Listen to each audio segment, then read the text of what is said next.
الحمد لله نحمده ونستعينه ونستغفره ونؤمن به ونتوكل عليه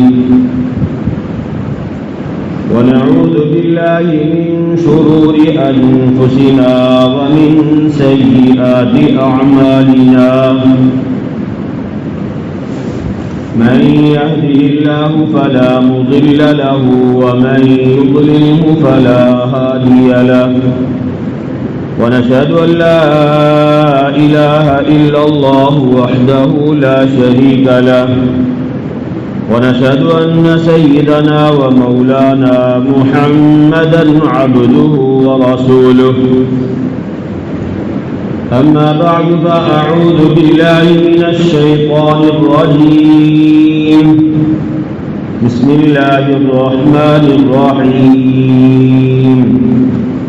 إنا أعطيناك الكوثر فصل لربك وانحر إن شانئك هو الأبتر وقال تعالى والفجر وليال عشر والشفع والوتر صدق الله العظيم وبلغنا رسوله النبي الكريم ونحن على ذلك لمن الشاهدين والشاكرين والحمد لله رب العالمين يا رب صل وسلم دائما أبدا على حبيبك خير الخلق كلهم تمام الصلاة اللهم صل على محمد وعلى آل محمد كما صليت على إبراهيم وعلى آل إبراهيم إنك حميد مجيد اللهم بارك على محمد وعلى آل محمد كما باركت على إبراهيم وعلى آل إبراهيم إنك حميد مجيد میرے انتہائی واجب الاحترام قابل صد احترام بزرگوں دوستوں اور نوجوان ساتھیوں، قرآن کریم فرقان حمید کی چند آیات آپ کے سامنے تلاوت کی ہیں۔ آج کی گفتگو میں آپ حضرات کے سامنے دو باتیں عرض کرنا مقصود ہیں۔ ایک یہ کہ عشرہ ذی الحجہ کی فضیلت کیا ہے، اور دوسرے نمبر پہ قربانی کے متعلق چند باتیں کہ قربانی کس پر واجب ہے اور قربانی کے لیے نصاب کیا ہے، باقی قربانی کا طریقہ کیا ہے وہ انشاءاللہ آئندہ جمعہ میں۔ آج 29 ذی الحجہ ہے، ذی القعدہ کی آج 29 تاریخ ہے۔ شام کو انشاءاللہ ذی الحج کا چاند نظر آ جائے گا، تو صبح بھی عرض کیا تھا کہ جو حضرات قربانی کرنا چاہتے ہیں مستحب اور سنت عمل یہ ہے کہ جو بندہ قربانی کا ارادہ رکھے، عورت ہو یا مرد ہو، تو ذی الحج کا چاند نظر آنے سے پہلے اپنے ناخن اپنے بال وغیرہ کٹوا لے، اور پھر اپنی قربانی 10 ذی الحج کو جانور ذبح کرنے کے بعد اپنے ناخن یا بال وغیرہ کاٹیں۔ آقا دو عالم صلی اللہ علیہ وسلم کی یہی ترتیب رہی ہے، تو اللہ تبارک و تعالیٰ نے جو ابھی مہینہ شروع ہونے والا ہے، اسلامی سال کا آخری مہینہ ہے، محرم سے اسلامی سال شروع ہوتا ہے اور ذی الحج پہ جا کے اسلامی سال ختم ہو جاتا ہے۔ تو گویا یہ 12واں مہینہ جو آج اس کا چاند نظر آئے گا انشاءاللہ، تو ذی الحج کی مغرب کے بعد سے 1 تاریخ شروع ہو جائے گی۔ تو نبی کریم صلی اللہ علیہ وسلم نے اس کی راتوں کی فضیلت کو بھی بیان فرمایا اور دن کی فضیلت کو بھی بیان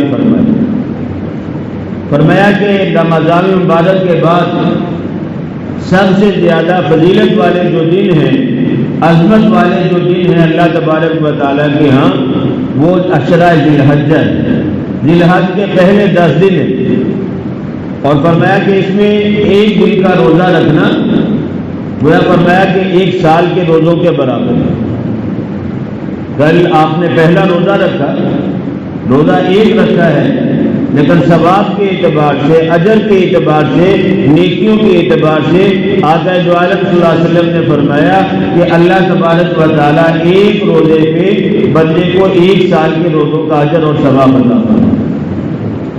اور پھر فرمایا کہ اس کی جو راتیں ہیں، راتوں کو قیام کرنا، راتوں کو عبادت کرنا، ایک رات میں عبادت کرنا گویا ایسے ہے کہ لیلۃ القدر میں عبادت کرنا۔ اور شب قدر کے بارے میں کیا فرمایا کہ لیلۃ القدر خیر من 1000 شہر، یہ 1000 مہینوں سے بہتر رات ہے۔ اور رمضان المبارک میں آخری عشرے کی طاق راتوں میں اس کو تلاش کیا جاتا ہے، اور یہاں نبوت کی زبان سے پتہ چل رہا ہے کہ ایک ہی عشرہ ذی الحجہ کی ہر رات میں عبادت کرنا گویا لیلۃ القدر میں عبادت کرنے کے برابر ہے۔ تو کیوں نہ آدمی بھائی اس کی کوشش کر لے، جتنا زیادہ ہو سکے سہولت کے ساتھ، آسانی کے ساتھ۔ راتیں چھوٹی ہیں، اور اسلامی کے اعتبار سے جو رات کی ابتدا ہے یہ مغرب کا جیسے ہی سورج غروب ہو کے چاند طلوع ہوتا ہے، یعنی غروب ہوا سورج تو اسلامی سال کا اسلامی دن یہ شروع ہو جاتا ہے، اسلامی رات شروع ہو جاتی ہے، اور پھر فجر کی اذان تک یہ رات کا دورانیہ ہوتا ہے۔ یہ بات ذہن نشین فرما لے، جیسے کہتے ہیں نا کہ جمعہ کے دن کثرت سے درود پاک پڑھا جائے، جمعہ کے دن سورہ کہف پڑھی جائے، اور کئی صورتوں کے بارے میں فرمایا جمعہ کا دن یعنی جمعہ رات والے دن جب سورج غروب ہو گیا آپ یوں سمجھیں کہ جمعہ کا دن شروع ہو، کیونکہ اسلامی شرعی اعتبار سے رات پہلے آتی ہے، دن بعد میں آتا ہے۔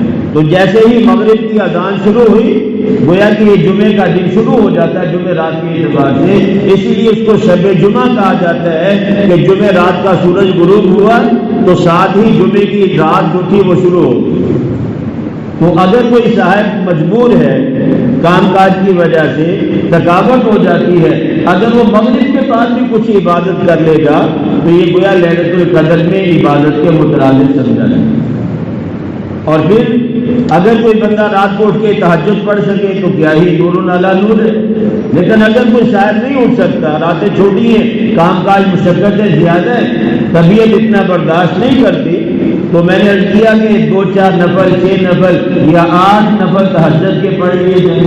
اگر یہ بھی مشکل ہے تو عشاء کے ساتھ ہی وتر سے پہلے یا وتر کے بعد کچھ نوافل تہجد کی نیت سے پڑھ لیں۔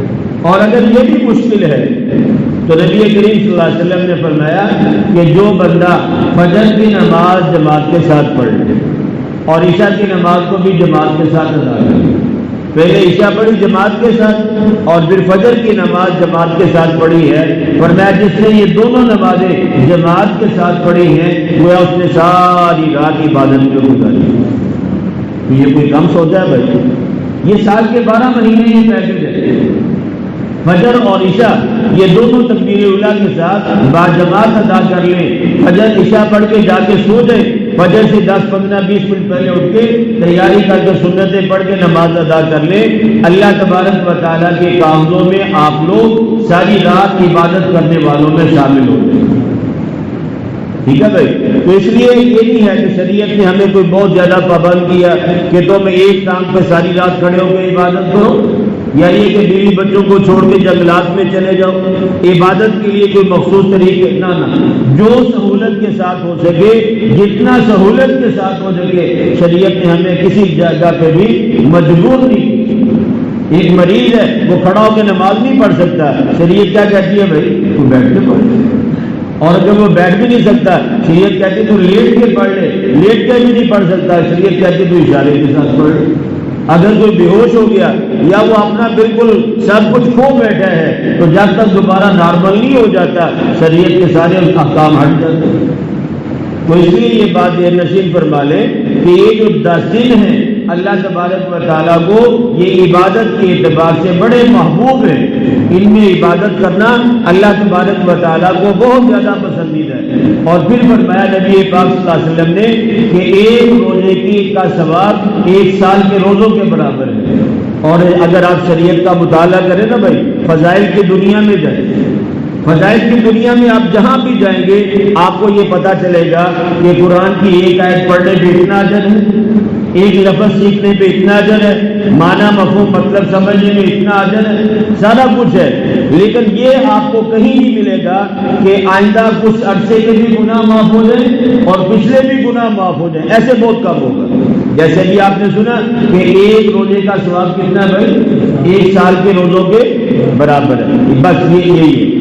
اور 9 ذی الحجہ چاند رات سے جو پہلے دن ہوتا ہے، یعنی عید سے ایک دن پہلے، جس کو میں اور آپ عرفہ کا دن کہتے ہیں، اس 9 ذی الحجہ کا ایک روزہ آقا دو عالم صلی اللہ علیہ وسلم نے فرمایا کہ مجھے پوری امید ہے کہ ایک روزہ رکھنے کی وجہ سے اللہ تبارک و تعالیٰ 1 سال پچھلے اور 1 سال آئندہ 2 سالوں کے گناہوں کو معاف فرمائے. یہ بہت کم، یہ پیکج اللہ تبارک و تعالیٰ کی طرف سے بہت کم عبادات سے ملا ہے کہ آپ کے پچھلے بھی اور آئندہ کے سال کی یا 6 ماہ کے گناہ معاف ہو جائے. میں نے کیا کہ یہ سیدھا کہیں کہیں آپ کو یہ چیز ملے گی تو عشرہ ذی الحجہ. اور اس کے بعد یہ ہے کہ جو چاند رات ہے، نبی کریم صلی اللہ علیہ وسلم نے ایک حدیث مبارکہ میں بیان فرمایا کہ جو اس رات کو زندہ رکھے گا، چھوٹی عید کی چاند رات ہے، بڑی عید کا دن ہے، یعنی عید سے پہلے چاند رات ہے، فرمایا جو ان راتوں کو زندہ رکھے گا، مطلب اپنی ہمت، اپنی طاقت، اپنی استطاعت کے مطابق عبادت کر لے، پھر سو جائے. ٹھیک ہے بھائی، ساری رات نہ جاگے، جتنا جاگ سکتا ہے جاگ کے اللہ اللہ کر لے، دعا مناجات کر لے، نبی پاک صلی اللہ علیہ وسلم پہ درود پاک پڑھ لے، تلاوت قرآن ذکر اذکار کر کے آرام سے سو جائے. فرمایا جو بندہ ان راتوں کو زندہ رکھے گا، اللہ کل قیامت کے دن اس کے دل کو زندہ رکھے گا.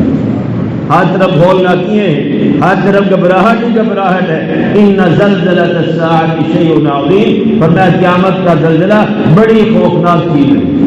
لیکن فرمایا جو ان راتوں کو، چاند راتوں کو جاگے گا، اللہ کی عبادت کرے گا، ساری رات نہیں، جتنا ہو سکے، فرمایا اللہ کل قیامت کے دن جب ہر طرف ہولنا کیا ہوگی، اس وقت اللہ اس کے دل کو مضبوط فرما دے. سال میں کتنی چاند راتیں آتی ہیں بھائی؟ جی 2 راتیں. بلوغت کے بعد اگر کوئی بندہ 60 سال زندہ رہا، یعنی 75 سال عمر ہوئی، 15 سال نکال لیں، 60 سال زندہ رہا، 60 سال میں 6 دونی 12، 120 راتیں آئیں. 60 سالوں میں کتنی ہے بھائی؟ 120 راتیں ہیں. اگر دن لگائے تو یہ پتہ نہیں 2000 دنوں میں صرف 120 راتیں یہ جاگا ہے. جاگا کیونکہ 1 آدھ گھنٹہ عبادت کی اور اس کے بعد آپ نے کام کاج کر کے سو گیا. فرمایا اللہ قیامت کی ہولناکیوں سے اس کے دل کو محفوظ فرما دے. مہنگا سوچا تھا کیوں بھائی؟ تو عشرہ ذی الحجہ ابھی یہ جو دن چل رہے ہیں، یعنی آج مغرب سے جو ایام شروع ہوں گے، یہ عبادت کے اعتبار سے بڑے قیمتی دن ہیں. اچھا بھائی، فجر اور عشاء یہ تو جماعت کے ساتھ پڑھنا مشکل نہیں ہے نا؟ کیوں بھائی؟ اس کا اہتمام تو ہو سکتا ہے. تھوڑی سی کوشش ہے، تھوڑی سی ہمت ہے.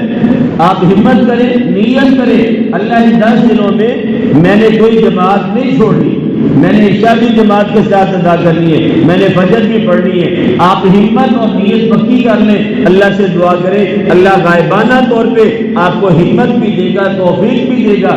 آپ 10 دن گزر جائیں گے، آپ کو پتہ چلے گا نہ میری عشاء پہنچی ہے نہ میری فجر پہنچی.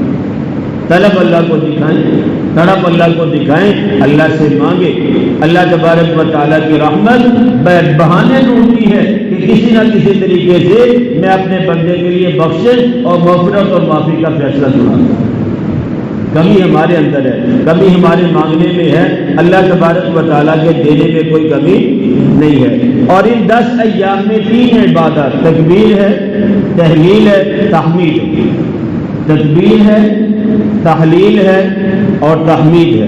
تکبیر مانا اللہ اکبر، ٹھیک ہے جی. اور تحلیل جیسے تکبیرات تشریف پڑھتے ہیں، اللہ اکبر اللہ اکبر، لا الہ الا اللہ اللہ اکبر، اللہ اکبر وللہ الحمد، یہ ہے، اس کو کثرت سے پڑھیں. ٹھیک ہے، اللہ اکبر ویسے تکبیر جس کو کہتے ہیں یہ بھی پڑھے، اور اس کے ساتھ تحمید سبحان اللہ الحمدللہ، اللہ تعالیٰ کی تعریف ہے، کلمہ ہے لا الہ الا اللہ۔ یہ 10 دنوں میں یہ 3 عبادات تینوں ذکر کے یعنی قبیل میں سے ہیں، ان تینوں کا اہتمام زیادہ ہے۔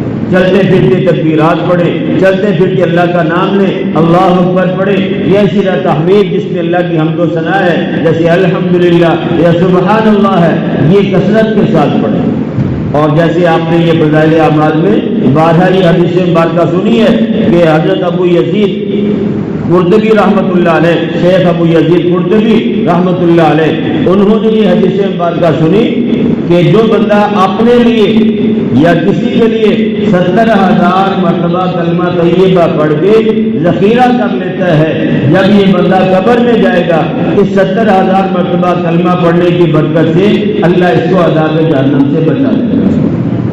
ٹھیک ہے بھائی، کوئی مشکل کام ہے، ہر نماز کے ساتھ 2,000 مرتبہ پڑھنے کلمہ۔ کتنی نمازیں ہیں بھائی؟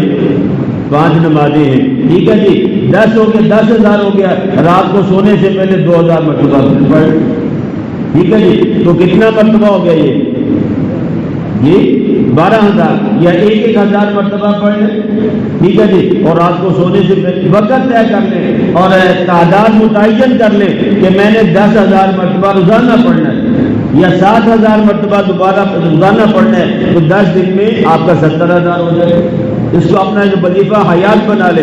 شیخ ابو یزید قرطبی رحمۃ اللہ علیہ فرماتے ہیں جب یہ حدیث مبارکہ میں نے سنی تو میں نے اپنے لیے 70,000 مرتبہ کلمہ پڑھا، اپنی بیوی کے لیے رکھ دیا سنبھال کے، ٹھیک، اللہ کے خزانے میں جمع کرا دیا اپنے لیے، اور کئی میں نے 70,000 مرتبہ پڑھ کے اپنے پاس رکھ لیا۔ کہتے ہیں ایک ہمارے زمانے میں ایک نوجوان تھے، اس کے بارے میں مشہور تھا کہ یہ صاحب کشف ہے، اللہ کئی حالات اس کے اوپر کھولتے ہیں، لیکن کہتے مجھے تردد تھا کہ یہ صاحب کشف ہے یا نہیں ہے۔ فرمایا وہ نوجوان میرے پاس کھڑا، قبرستان میں ہم لوگ تھے، تو اچانک اس نے رونا شروع کر چیخا، اور اس نے کہا کہ کہتے شیخ صاحب کہتے میں نے پوچھا بیٹا کیا ہوا؟ وہ نوجوان کہنے لگا کہ میری والدہ کو قبر میں عذاب ہو رہا ہے۔ کہتے جیسے اس نے کہا نا تو میں نے فوراً اپنے ذہن میں یہ دعا کی، یا اللہ جو میں نے 70,000 مرتبہ کلمہ تیرے پاس امانت کے طور پہ رکھا ہوا ہے، اس میں سے ایک وظیفہ یعنی 70,000 مرتبہ کا اللہ اس قبر والی کی حق میں قبول فرمائے۔ کہتے تھوڑی دیر کے بعد وہ نوجوان مسکرایا اور اس نے یہ کہا کہ حضرت پہلے میری ماں کو عذاب قبر ہو رہا تھا، اللہ تبارک و تعالیٰ نے نہ جانے کس کی برکت سے میری ماں کے قبر کے عذاب کو کیا کر دیا بھائی، ختم کر دیا۔ تو کہتے 2 باتیں میرے اوپر اس دن منکشف ہوئی، ایک وہ نوجوان کے بارے میں کہ یہ واقعتاً صاحب کشف ہے، اور دوسرے نمبر پہ مجھے یقین کامل ہو گیا کہ جو بندہ اپنے لیے 70,000 مرتبہ کلمہ پڑھ کے ذخیرہ کر لے گا، یہ کل عذاب جب قبر میں جائے گا اللہ اس کے برکت سے عذاب قبر سے اس کو بچا لے گا۔ ٹھیک ہے بھائی، اب یہ پڑھنا کتنا ہے؟ پورا کلمہ پڑھ لیں، لا الہ الا اللہ محمد رسول اللہ پورا پڑھ لیں، یا یہ کہ شروع میں پڑھ لیا اور پھر لا الہ الا اللہ لا الہ الا اللہ اکیلا پڑھ لیا، بیچ بیچ میں آپ کبھی کبھی پورا کلمہ بھی پڑھ لیں۔ وہ اس انداز سے کوشش فرمائیں 5 نمازوں کے ساتھ ترتیب بنائیں کہ میں نے اتنی مرتبہ کلمہ طیبہ پڑھنا ہے، اور اس کو اپنے پاس حساب میں رکھیں، 70,000 مرتبہ یہ پیکج اپنے لیے ذخیرہ بنا لیں، کل قبر میں میں نے اور آپ نے بھی جانا ہے، میرے اور آپ کے کام آ جائے گا۔ اور ویسے بھی یہ عشرہ ذی الحجہ ہے، میں نے عرض کیا یہ عبادت کے اعتبار سے، ذکر اذکار کے اعتبار سے اللہ تبارک و تعالیٰ کو اس 10 دنوں میں بندے کا ہر نیک عمل بہت زیادہ محبوب ہے۔ اور اگر کچھ بھی نہ کر سکے نا بھائی، یعنی ذکر اذکار بھی نہیں ہو رہا معاذ اللہ، نمازوں میں بھی غفلت ہے، سستی ہے، کبھی پڑھ لی کبھی نہ پڑھی، راتوں کو اٹھ کے بھی عبادت نہیں کی جا رہی، یہ اسی طرح دن میں روزہ بھی نہیں رکھا جا رہا، تو پھر ایک کام لازمی کر لینا کہ گناہوں سے جتنا زیادہ ہو سکے بچ جائے، گناہوں سے اپنے آپ کو بچا لے، جتنا زیادہ ہو سکے گناہوں سے اپنے آپ کو بچا لے، اور ان ضروری کام ہیں، جتنے غیر ضروری تعلقات ہیں، جتنا گھومنا پھرنا ہے کوئی مقصد نہیں ہے، اس سے بچا کے رکھیں اپنے آپ۔ ذکر اذکار میں رہیں، عبادات میں رہیں، دن میں روزہ رکھیں. میں نے کیا ایک روزے کا ثواب 1 سال کے روزوں کے برابر ہے. اور اگر اللہ نہ کرے ہمت نہیں ہے، توفیق نہیں ہے، یا کام کا بوجھ زیادہ ہے تو 9ویں ذی الحجہ کا روزہ لازمی ہے. اس پہ فرمایا کہ امید ہے اللہ پاک کی ذات سے کہ 1 سال کے پچھلے اور 1 سال کے آئندہ کے اللہ تبارک و تعالیٰ گناہوں کو معاف فرما دیں. یہ آئندہ سال کے گناہ معاف کرنے کا کیا مطلب ہے بھائی؟ ابھی تو کیے ہی نہیں. اس کا مطلب یہ ہے کہ یا تو بندہ گناہ کرے گا اللہ ویسے ہی عادت چھڑا دے گا، یا یہ کہ اگر یہ گناہ کر بھی لے گا اللہ اسے توبہ کی توفیق دے. یہ اللہ سے توبہ کرے گا اور اللہ اس کے گناہوں کو کیا کر دے گا بھائی؟ معاف فرما دے. تو ایک روزہ یاد، ایک روزہ رکھ لے، پچھلے اور اگلے 1 سال کے گناہوں کی گارنٹی نبوت کی زبان سے مل رہی ہے. تو یہ کیا مشکل کام ہے بھائی؟ آج سے 8-10 سال پیچھے چلے جائیں، جون جولائی کے روزے ہم نے نہیں رکھے. کیوں بھائی؟ جن کو اللہ نے توفیق دی، جن میں ہمت دی، جنہوں نے کوشش کی، اللہ سے مانگا، اللہ نے توفیق دی ہے، پورے مہینے کے الحمدللہ روزے رکھے ہیں. تو ایک روزہ رکھنا کون سا مشکل ہے؟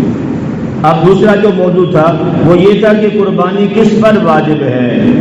ٹھیک ہے بھائی، قربانی کس پر واجب ہے؟ جو بندہ صاحب نصاب ہے، عورت ہے یا مرد ہے، اس کے اوپر قربانی کرنا واجب ہے. اس کے اوپر قربانی کرنا کیا بھائی؟ واجب ہے.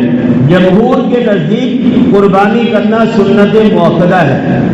سنت مؤکدہ چھوڑی جا سکتی ہے بھائی؟ یہ ظہر کی سنتیں چھوڑ سکتے ہیں، ظہر کے بعد کی 2 سنتیں چھوڑنا جائز ہے. مؤکدہ واجب کے قریب، یعنی جس کا کرنے میں تاکید ہے، نہ کرے گناہ گار ہوتا ہے بندہ. امام اعظم امام ابو حنیفہ رحمہ اللہ کے نزدیک قربانی کرنا واجب ہے. ٹھیک ہے بھائی. باقی ائمہ کے نزدیک، جمہور کے نزدیک سنت مؤکدہ ہے. اور امام اعظم امام ابو حنیفہ رحمہ اللہ فرماتے ہیں کہ قربانی کرنا صاحب نصاب مرد ہے یا عورت ہے، اس کے اوپر قربانی کرنا واجب ہے. ٹھیک ہے بھائی. اور اس کے بعد یہ ہے کہ قربانی کے جانور کی عمر کتنی ہونی چاہیے. عام طور پہ حضرات سوال کر کے بھی پوچھتے ہیں بھائی قربانی کا جو جانور ہے اس میں سب سے پہلے نمبر پہ بکرا آتا ہے. بکرا 1 سال کا ہونا ضروری ہے. ہماری منڈیوں میں بہت زیادہ جھوٹ بولا جاتا ہے، گھروں میں بہت زیادہ جھوٹ بولا جاتا ہے. اگر بیچنے والے بندے کو ذاتی طور پہ آپ جانتے ہیں کہ یہ بندہ جھوٹ کا سہارا نہیں لیتا، وہ کہتا ہے کہ جانور میرے گھر کا ہے اور اس کی عمر 1 سال سے اوپر ہے، 1 سال پوری ہو چکی ہے، آپ اس کے اعتماد میں خرید سکتے ہیں اگرچہ وہ جانور کھیرا ہی کیوں نہ ہو. لیکن اگر آپ مارکیٹ سے لیتے ہیں، جس سے خرید میں وہ بندہ مشکوک ہے، آپ کو اعتماد نہیں ہے، آپ کو پتہ ہے یہ جھوٹ بول سکتا ہے یا اس کی صداقت پہ آپ کو 100% یقین نہیں ہے، پھر فرمایا اس جانور کا دودھا ہونا ضروری ہے. آپ نے اپنے جانور میں آپ نے بکریاں گھر میں رکھی ہیں، آپ کو پتہ ہے یہ رمضان میں بکری نے بچے دیے اور اگلی بڑی عید پہ جا کے ظاہر سی بات ہے وہ 1 سال 2 ماہ کے ہو چکے، تو آپ کو دودھا نہیں ہوا، بالکل کھیرا ہے، کوئی ایک دانت ابھی ہلنے بھی شروع نہیں ہوئے، تو آپ کے گھر کے آپ کو پتہ ہے یہ 1 سال سے اوپر ہے، اگرچہ وہ کھیرا ہے آپ اس کی قربانی کریں. یہی شرط حقیقت کے لیے جانور کا 1 سال کا ہونا یا اس کا دودھا ہونا کیا بھائی قربانی میں بھی اور حقیقت میں بھی ضروری ہے. اور دوسرے نمبر پہ آتا ہے یہ بڑا جانور جس میں بیل کہہ لیں، بھینس کہہ لیں یا بچڑا کہہ لیں، جس کو بچہ کہتے ہیں یا بھینسا کہہ لیں، ان کی عمر 2 سال ہونا ضروری ہے. کتنی بھائی؟ 2 سال. اس میں بھی پھر وہی شرطیں ہیں، گھر کا ہے تو 2 سال، اور اگر آپ مارکیٹ سے خرید لیں تو پھر جب تک دودھا نہ ہو آپ ایسے جانوروں کو مت خریدیں. اور جو اونٹ ہے اس کی عمر فرمایا 5 سال ہو تو پھر لازمی ہے.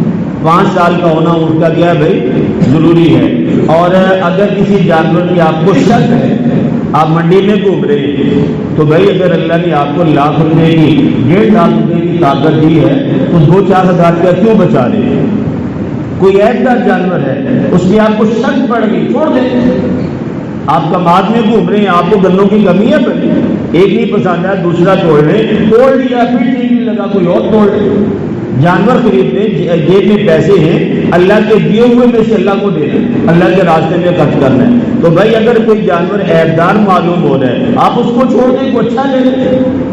آپ کے گھر میں ہے، آپ نے خود پالا ہے، اس میں کوئی عیب بن گیا، علماء سے مسئلہ پوچھ لیں کہ حضرت اس میں یہ معاملہ ہے. مثال کے طور پہ جانور ہے، اس کی ٹانگ ٹوٹ گئی، ٹھیک ہے جی، دوبارہ جڑوائی ہے، اس کے چلنے میں تھوڑی لگڑا پن ہے لیکن وہ چل لیتا ہے، کھاتا پیتا ہے، کمزور نہیں ہے، کوئی بات نہیں، آپ اس کو ذبح کریں۔ وہ بھی ایک جانور آپ آج لینے جا رہے ہیں، کل لینے جا رہے ہیں، چاند رات کو لینے جا رہے ہیں، آپ ایک کا جانور کیوں خرید رہے ہیں؟ صرف اسی لیے کہ 2-4 ہزار بچ جائیں گے۔ جہاں آپ نے 1.5 لاکھ خرچ کرنا ہے، اگر 1.5 لاکھ کی جگہ 55 یا 60 کی خرچ، کیا فرق پڑے گا؟ کس کو دے رہے ہو بھائی؟ یہ اللہ کو دے رہے ہیں، وہ تو بڑھا کے دے گا۔ یہ قربانی کا جانور گوشت بھی ہمارے پاس رہنا، اجر اور ثواب الگ سے، اور اللہ اس کا صلہ دنیا اور آخرت دونوں جہانوں میں عطا فرمائے۔ کتنے لوگ ہیں جو عید والے دن بھی جن کو گوشت کھانا نصیب نہیں ہوتا؟ ہم تو اللہ کا شکر الحمدللہ ان سے 1 کروڑ ہاتھ اچھے ہیں کہ ہم خود، اللہ نے ہمیں ہمت دی ہے، ہم اپنے ہاتھوں سے اپنے قربانی کا جانور ذبح کرتے ہیں۔ ان لوگوں سے تو اچھے ہیں نا بھائی ہم لوگ، تو اس لیے جب بھی جانور خریدنے کے لیے جائیں تو اچھا جانور ہو۔ اور پھر بعض لوگ نبی پاک صلی اللہ علیہ وسلم کی طرف سے قربانی کرتے ہیں، بعض اپنے والدین جو دنیا سے چلے گئے ان کی طرف سے قربانی کرنی چاہیے، بڑی اچھی بات ہے۔ فرض عبادت جو ہے نا بھائی، یہ ڈنکے کی چوٹ پہ سب کے سامنے کرے۔ نماز کے فرض کہاں ادا کرنے ہیں بھائی؟ مسجد میں۔ مرد ہیں تو کہاں پڑھنی آگے؟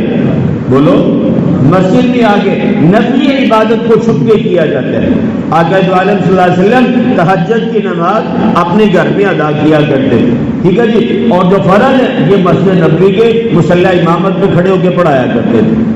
نفلی عبادت کو چھپ کے کیا جائے اور فرائض کو لوگوں کے سامنے ادا کیا جائے، لیکن دل میں یہ خیال ہو کہ یہ کام جو بھی ہے میں اپنے اللہ کے لیے کروں۔ نفلی قربانی آپ کر رہے ہیں، آپ کے اوپر واجب تھی، لیکن آپ اپنی طرف سے بھی اپنے والدین کی طرف سے بھی کر رہے ہیں۔ اس کا ڈنڈورا پیٹنے کی ضرورت نہیں ہے، لوگوں کو دکھانے کی ضرورت نہیں ہے، یا لوگوں کو بتانے کی ضرورت نہیں۔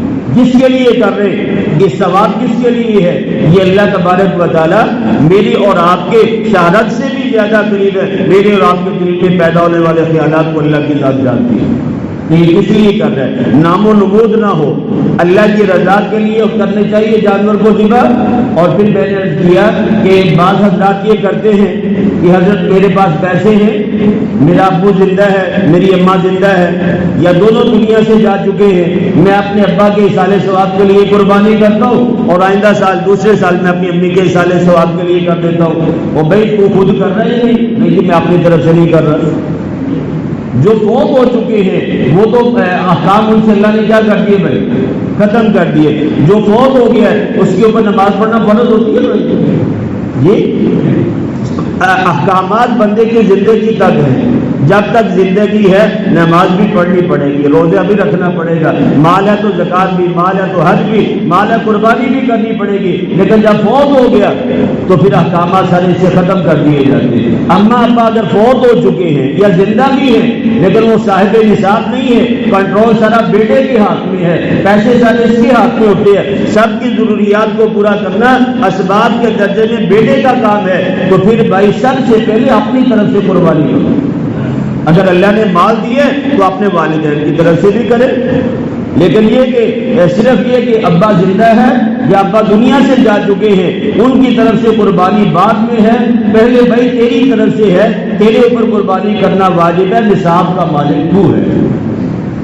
کئی حضرات کو میں نے دیکھا ہے، میری عادت ہے گپ شپ لگانے کے، دوستوں کی طرف پوچھ لیتا ہوں، کئی خود بھی پوچھ لیتے ہیں، کئیوں سے میں بھی پوچھتا ہوں، تو کئی دوستوں سے یہ کہا بھائی اگر ابا زندہ ہے کوئی بات نہیں، ٹھیک، اللہ ان کی زندگی میں برکت ہے، اگر وہ صاحب نصاب نہیں ہے، کنٹرول آپ کے ہاتھ میں ہے، تو آپ پہ قربانی کرنا واجب ہے۔ دیکھیں بھائی ایک چھوٹا بچہ ہے، عمر ابھی اس کی 5 سال ہے یا 4 سال ہے، آپ میں سے کبھی کسی نے کہا اس نے کیوں نہیں نماز پڑھی؟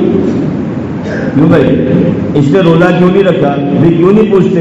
بچہ ہے ابھی تو اس کو فرض ہی، بچہ اسکول نہیں جاتا، 2 سال کا ہے، کبھی کسی نے آپ کو علامہ دیتا تو آپ کو یہاں پڑھ کیوں نہیں جاتا؟ بھائی چھوٹا ہے بچہ، اس کی عمر ہی نہیں، کیسے جائے؟ بیان اسی طرح جب صاحب نصاب ابا نہیں ہے، اماں نہیں ہے، صاحب نصاب وہ آپ ہیں، جب آپ ہیں تو قربانی کرنا آپ پہ واجب ہے۔ اللہ نے مال دیا ہے، بڑا جانور خریدے، اس پہ نبی پاک صلی اللہ علیہ وسلم کی طرف سے بھی کرے، ٹھیک ہے بھائی، امت کے غرباء کی طرف سے بھی کرے۔ آج سے 1400 سال پہلے نبی پاک صلی اللہ علیہ وسلم نے 2 مینڈے خریدے، ایک آپ نے اپنی طرف سے کیا اور ایک آپ صلی اللہ علیہ وسلم نے اپنے امت کے غرباء کی طرف سے کیا۔ کہ میری امت کے جو غریب قربانی نہیں کر سکتے، اللہ اس کا ثواب میری امت کے غرباء کو پہنچائے۔ اللہ نے آپ کو دیا، آپ بھی کریں، ٹھیک ہے جی۔ اگر بکرا خرید نہیں سکتے، مہنگا ہے، آپ کا اجتماعی قربانی میں حصہ ڈالیں، ہم سے پوچھ لیں، ہم آپ کی رہنمائی کر دیں۔ جگہ جگہ یعنی اعلانات بھی ہوتے ہیں، بینر بھی لگے ہوئے اجتماعی قربانی میں حصہ ڈالنے کے لیے۔ بہرحال یہ کہ جس پہ قربانی واجب ہے وہ قربانی ضرور ہے۔ اور آخری بات یہ ہے، ہمارے ہاں ہیلے کیے جاتے ہیں کہ کسی نہ کسی طریقے سے زکوٰۃ سے بچ جائیں، کسی نہ کسی طریقے سے قربانی سے بچ جائیں۔ یہ دھوکہ آپ کس کو دے رہے بھائی؟ اپنے آپ کو۔ معاملہ اللہ کا اور آپ کا ہے، دینے اللہ نے ہیں، لینے آپ نے ہیں۔ اور پھر اللہ یہ دیکھنا چاہتا ہے میرے بندے کو میں نے دیا ہے، اب یہ میرے راستے میں دل کی خوشی سے کر رہا ہے یا دل کی تنگی کے ساتھ کر رہا ہے۔ جانا ہے وہ جائے گا، آپ بکرا نہیں خریدیں گے، اسپتال میں جانا پڑ جائے گا، تو لگ جائے گا، ٹھیک ہے۔ اس لیے اللہ نے اگر دیا ہے، آپ پہ قربانی کرنا واجب ہے، تو دل کی پوری رضامندی کے ساتھ، چاہت کے ساتھ، یہ خواہش ہو اللہ مجھے جتنا زیادہ دے گا میں اتنا اچھا جانور اللہ کے راستے میں ذبح کروں، ٹھیک ہے بھائی۔ اور پھر دعا کریں تنہائی میں بیٹھ کے۔ نبی پاک صلی اللہ علیہ وسلم 10 سال مدینہ طیبہ میں رہے، آپ صلی اللہ علیہ وسلم نے 10 سال قربانی کی، اور جس سال آپ کی وفات ہوئی ہے اس سال آپ نے حضرت علی رضی اللہ عنہ کو بلایا، فرمایا اے علی، میرے مرنے کے بعد میری طرف سے قربانی تو نہیں کرنی، یعنی میرے سال ثواب کے۔ تو حضرت علی رضی اللہ تعالیٰ عنہ ہر سال اپنی طرف سے بھی اور نبی پاک صلی اللہ علیہ وسلم کی طرف سے بھی قربانی کیا کرتے۔